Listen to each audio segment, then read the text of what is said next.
ಇನ್ನು ಬಿಜೆಪಿಯಲ್ಲಿ ಬಣ ಬಡಿದಾಟ ಮುಂದಿನ ಹಂತವನ್ನು ಪಡೆದುಕೊಂಡಿದೆ. ಈಗಾಗಲೇ ಜೆ.ಪಿ. ನಡ್ಡಾ ರಾಜ್ಯಕ್ಕೆ ಬಂದರು. ಜೆ.ಪಿ. ನಡ್ಡಾ ರಾಜ್ಯದ ಒಂದಿಷ್ಟು ನಾಯಕರ ಜೊತೆ ಮಾತಾಡಿದ್ರು. ಆದರೆ ರೆಬಲ್ಸ್ಗಳ ಭೇಟಿಗೆ ಅವಕಾಶ ಕೊಟ್ಟಿರಲಿಲ್ಲ. ರೆಬಲ್ಸ್ಗಳನ್ನು ಮಾತಾಡೋದಕ್ಕೂ ಕೂಡ ಸಿಕ್ಕಿರಲಿಲ್ಲ. ಈಗ ಕಂಪ್ಲಿಯಲ್ಲಿ ಮತ್ತೆ ಸಭೆ ಸೇರಿದ್ದಾರೆ ರೆಬಲ್ ನಾಯಕರು. ಸಭೆಯ ಉದ್ದೇಶ ವಕ್ಫ್ ಹೋರಾಟ. ಆದರೆ ಆ ನೆಪದಲ್ಲಿ ಮತ್ತೊಮ್ಮೆ ಸಭೆ ನಡೆಸಿದ್ದಾರೆ. ಹೋರಾಟದ ನಂತರ ಮತ್ತೊಂದು ಸಭೆ ನಡೆಸಿದ್ದಾರೆ.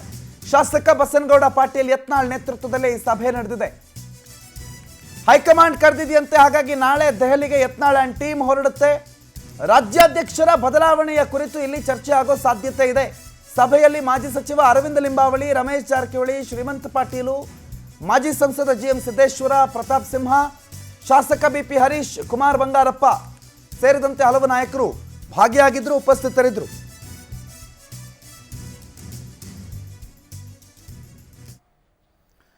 ಸೊ ಒಂದು ಕಂಪ್ನಿನಲ್ಲಿ ಒಂದು ಸಭೆ ಮಾಡಿದ್ರು. ಆ ಸಭೆಯ ಬಳಿಕ ಮತ್ತೊಂದು ಮೀಟಿಂಗ್ ಮಾಡಿ ಒಂದಿಷ್ಟು ಜನ ನಾಯಕರು ಮಾತಾಡಿದ್ರು.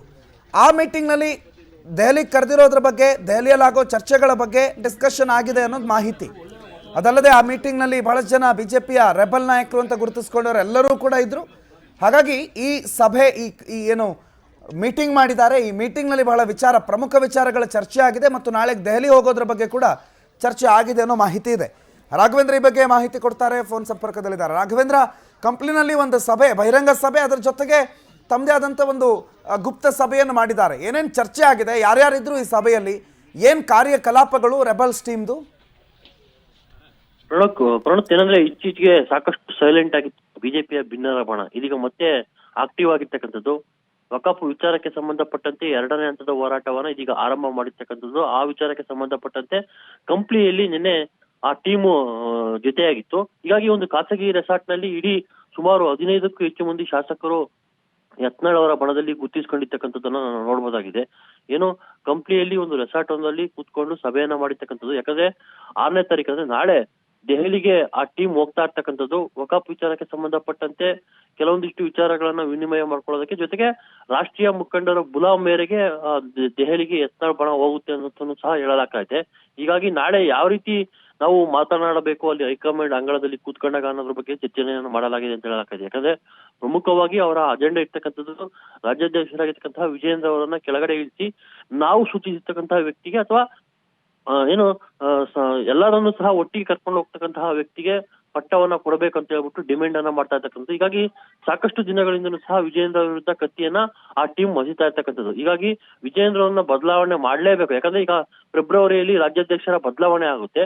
ಆಗ ಏನು ಮತಗಳ ಮುಖಾಂತರ ಬದಲಾವಣೆ ಮಾಡ್ಬೇಕು, ಆ ನಿಟ್ಟಿನಲ್ಲಿ ಕೆಲವೊಂದಿಷ್ಟು ಸಲಹೆ ಸೂಚನೆಗಳನ್ನ ವಿನಿಮಯ ಮಾಡ್ಕೊಂಡಿದ್ದಾರೆ. ಹೀಗಾಗಿ ಹೈಕಮಾಂಡ್ ಅಂಗಳದಲ್ಲಿ ಯಾವ ರೀತಿ ಚರ್ಚೆಯನ್ನ ಮಾಡ್ಬೇಕು, ಯಾವ್ಯಾವ ವಿಷಯಗಳನ್ನ ತರಬೇಕು ಅನ್ನೋದ್ರ ಬಗ್ಗೆನೂ ಸಹ ಚರ್ಚೆ ಆಗಿದೆ. ಒಟ್ಟಿನಲ್ಲಿ ಏನು ಬಿಜೆಪಿಯಲ್ಲಿ ಬಣ ರಾಜಕೀಯ ದಿನದಿಂದ ದಿನಕ್ಕೆ ಜಾಸ್ತಿ ಆಗ್ತಾನೆ ಇದೆ. ಅದನ್ನ ಕಂಟ್ರೋಲ್ ಮಾಡೋದಕ್ಕೆ ಹೈಕಮಾಂಡ್ ನಾಯಕರು ಸಹ ಪ್ರಯತ್ನ ಪಟ್ಟಿದ್ರು. ಈಗ ಮೊನ್ನೆ ಜೆ.ಪಿ. ನಡ್ಡಾ ಅವರು ಸಹ ಬಂದಂತ ಸಂದರ್ಭದಲ್ಲಿ ಭಿನ್ನರು ಬಂದು ಮಾತನಾಡ್ತಾರೆ ಅಂತ ಸಹ ಹೇಳಲಾಗಾಯ್ತು. ಅದೇ ಯಾವ ಒಬ್ಬ ಭಿನ್ನರ ತಂಡದ ವ್ಯಕ್ತಿನೂ ಸಹ ಜೆ.ಪಿ. ನಡ್ಡಾ ಅವರ ಭೇಟಿಗೆ ಆಗಮಿಸಿರಲಿಲ್ಲ. ಇದು ಸಾಕಷ್ಟು ಕುತೂಹಲಕ್ಕೂ ಸಹ ಕಾರಣವಾಗಿರ್ತಕ್ಕಂಥದ್ದು. ಆದ್ರೆ ಜೆ.ಪಿ. ನಡ್ಡಾ ಅವರು ಕೆಲವೊಂದಿಷ್ಟು ಬಿಜೆಪಿ ನಾಯಕರು ಗಮನಕ್ಕೆ ತಂದಂತಹ ಸಂದರ್ಭದಲ್ಲಿ ಎಲ್ಲವೂ ಸಹ ಸರಿ ಮಾಡ್ತೀವಿ, ಅದು ವರಿಷ್ಠರ ಗಮನಕ್ಕಿದೆ ಅಂತ ಒಂದು ಮಾತನ್ನು ಸಹ ಹೇಳಿದ್ದಾರೆ. ಜೊತೆಗೆ ವಿಪಕ್ಷ ನಾಯಕರಾಗಿರ್ತಕ್ಕಂತಹ ಆರ್ ಅಶೋಕ್ ಮತ್ತೆ ಚಲುವಾದಿ ನಾರಾಯಣ ಸ್ವಾಮಿಗೆ ಶಬಾಷ್ಗಿರಿಯನ್ನು ಸಹ ಕೊಟ್ಟಿದ್ದಾರೆ. ಆದ್ರೆ ಯತ್ನಾಳ್ ಅವರು ಒಂದು ಮಾತನ್ನ ಹೇಳ್ತಾರೆ, ಅಶೋಕ್ ಅವ್ರು ಎಲ್ಲಿ ಹೋರಾಟ ಮಾಡ್ತಾರೋ ಅಲ್ಲಿಗೆ ನಾವು ಹೋಗ್ತೀವಿ ಅನ್ನೋ ಮಾತನ್ನು ಸಹ ಹೇಳ್ತಾರೆ. ಹೀಗಾಗಿ ಅವರ ಮೇನ್ ಇಂಟೆನ್ಷನ್ ಇರ್ತಕ್ಕಂಥದ್ದು ರಾಜ್ಯಾಧ್ಯಕ್ಷ ವಿಜಯೇಂದ್ರ ಅವರ ಮೇಲೆ. ಹೀಗಾಗಿ ವಿಜಯೇಂದ್ರ ಅವರ ವಿರುದ್ಧ ಅವರು ದೂರನ್ನ ಕೊಡುವ ಸಾಧ್ಯತೆಗಳು ದಟ್ಟವಾಗಿದೆ ಅಂತ ಹೇಳ್ಬೋದು. ಪ್ರಣೋತ್, ಥ್ಯಾಂಕ್ ಯು ರಾಘವೇಂದ್ರ ಮಾಹಿತಿಗೆ.